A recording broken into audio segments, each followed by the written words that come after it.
Hello everyone, doctor भावना की media literacy class में आप सभी का हार्दिक अभिनंदन। ये हमारी पॉडकास्ट सीरीज़ का 7th सेशन है, जिसमें आज हम जानेंगे अप्रोचेस टू मीडिया लिटरेसी, यानी मीडिया लिटरेसी या मीडिया साक्षरता परिप्रेक्ष्य, दृष्टिकोण या नज़रिया, जो भी आप चाहें वो कह सकते हैं।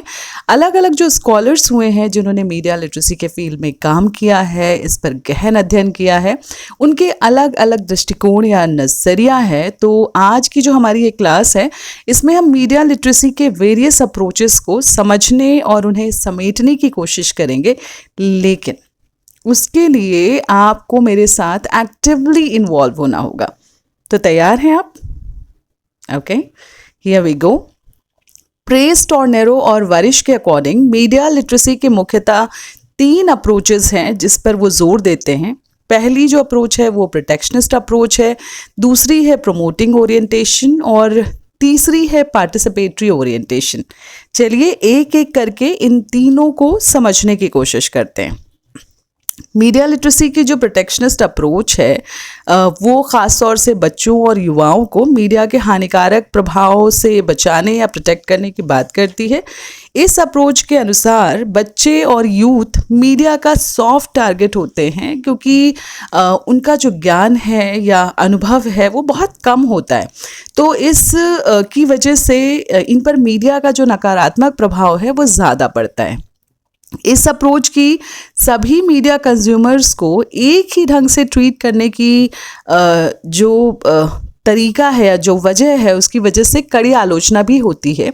और ये अप्रोच ये मानकर चलती है कि सभी मीडिया कंज्यूमर्स मीडिया कंटेंट को एक ही ढंग से कंज्यूम करते हैं, इसलिए उनको एक जैसे एंटीडोट्स की ज़रूरत होती है। जबकि सच्चाई ये है कि हर व्यक्ति अपने अपने ढंग से मीडिया को अपनी ज़रूरत के अनुसार, अपनी रुचि या अपने इंटरेस्ट के अनुसार कंज्यूम करता है। हो सकता है कि आपको स्पोर्ट्स पसंद हो और मुझे न्यूज़ चैनल देखना अच्छा लगता हो, किसी को एंटरटेनिंग कंटेंट ज़्यादा अच्छा लगता है, तो किसी को नॉलेजेबल कंटेंट देखने में बड़ा मज़ा आता है। तो फिर सबको एक सरीखा एंटीडोट कैसे दिया जा सकता है? आप भी इस बारे में सोचिएगा और चाहें तो अपने साथियों के साथ भी डिस्कस कर सकते हैं, क्योंकि मीडिया लिटरेसी रैशनल अप्रोच और क्वेश्चन रेज करने की बात भी करती है कि आप जो देख रहे हैं, जो सुन रहे हैं, पढ़ रहे हैं, उसको पैसिवली कंज्यूम ना करें, बल्कि सवाल जो आपके मन में उठ रहे हैं उन सवालों को आप जो है उठाएं, लोगों से चर्चा करें, एक हेल्दी डायलॉग करें, ताकि एक रैशनल अप्रोच या एक रैशनल जो एटीट्यूड है वो हम में डेवलप हो। चलिए बढ़ते हैं दूसरी अप्रोच की ओर, और ये है प्रमोटिंग ओरिएंटेशन। इसे हम एम्पावरमेंट अप्रोच भी कह सकते हैं, जो कि प्रोटेक्शनिस्ट अप्रोच से अलग है। ये अप्रोच या नज़रिया मीडिया कंज्यूमर्स को मीडिया इन्वॉल्वमेंट के प्रति सजग बनाने की बात करता है और मानता है कि मीडिया लोगों के अंदर छिपी प्रतिभाओं को निखारने का काम करता है और उन्हें ऐसे तमाम अवसर प्रदान करता है कि वो दूसरों के सामने अपने हुनर को दिखा सके। ये जो नज़रिया है वो मीडिया के सकारात्मक पक्ष को हमारे सामने रखता है, हमें वो दृष्टि देता है जिससे कि हम अपना और अपने साथ साथ हमारा जो समाज है उसका भी विकास कर सकें।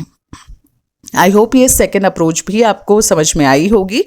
अब बढ़ते हैं तीसरी अप्रोच की ओर, जो है पार्टिसिपेटरी अप्रोच, और इस अप्रोच को बहुत अप्रिशिएट किया जा रहा है। और मीडिया लिटरेसी की जो बेसिक डेफिनेशन है या 4 पिलर्स ऑफ मीडिया लिटरेसी की जो मैंने बात की थी, हमारी जो पहली क्लासेस हुई थी, उसमें जिक्र किया था मैंने क्रिएटिव कंटेंट प्रोडक्शन की भी। यानी जो मीडिया है वो हमें प्रेज्यूमर बनाता है। प्रेज्यूमर का मतलब हुआ कि हम सिर्फ मीडिया कंटेंट को कंज्यूम नहीं करते, बल्कि मीडिया कंटेंट को प्रोड्यूस भी करते हैं। सोशल मीडिया, इंटरनेट, वेब 2.0 जो ये है, इसने हमें ये ताकत दी है कि हम भी कंटेंट को क्रिएट करें। कैसे करते हैं वो आपने नोटिस किया होगा कि बहुत सारे लोग हैं जिन्हें लिखने का शौक़ है, तो वो ब्लॉगिंग के थ्रू या फिर वेबसाइट के ज़रिए अपने कंटेंट को दूसरों के साथ शेयर करते हैं, लिखते हैं। कई लोग ऐसे हैं जिनके खुद के यूट्यूब चैनल्स हैं, बहुत सारे सोशल मीडिया इन्फ्लुएंसर्स हो गए हैं।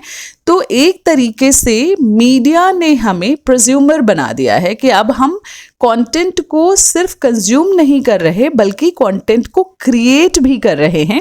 तो ये जो पार्टिसिपेटरी अप्रोच है मीडिया लिटरेसी का, वो कहीं ना कहीं कंटेंट क्रिएशन में समुदाय या कम्युनिटी की भागीदारी की बात करता है, ताकि एक समुदाय दूसरे समुदाय के साथ जो है अपने ज्ञान को, अपने अनुभव को साझा कर सके और उनके बीच सार्थक संवाद हो, एक दूसरे से नई चीज़ों को सीखें, अपनी चीज़ें दूसरों तक ट्रांसफ़र करें। और ये नज़रिया व्यक्ति के व्यक्तिगत विकास, तार्किक क्षमता और व्यक्तिगत स्वायत्ता पर भी जोर देता है। इसमें इंटरनेट और सोशल मीडिया की बहुत बड़ी भूमिका है।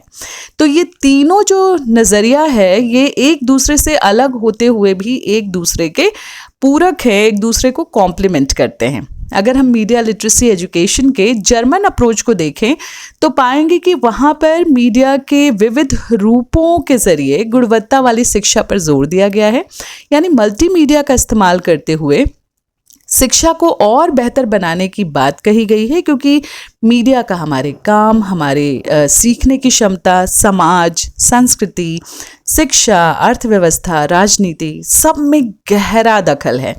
ऐसे में मीडिया लिटरेसी हमें दिग्भ्रमित होने, षड्यंत्र का शिकार होने, गैर कानूनी और नकारात्मक जो प्रोपेगेंडा है, साइबर अपराध और धोखाधड़ी का शिकार होने से बचाती है। इसलिए समय की मांग है कि हम और आप मीडिया साक्षर बने। और इसी वजह से डॉक्टर भावना की ये मीडिया लिटरेसी क्लास की शुरुआत भी मैंने की है। उम्मीद है कि आपको ये प्रयास अच्छा लग रहा होगा। आपके फीडबैक का मुझे इंतज़ार रहेगा, क्योंकि फीडबैक आपको दिशा देता है कि आप चीज़ों को और बेहतर बना सकें और कहाँ कमी है उन कमियों को सुधार सकें।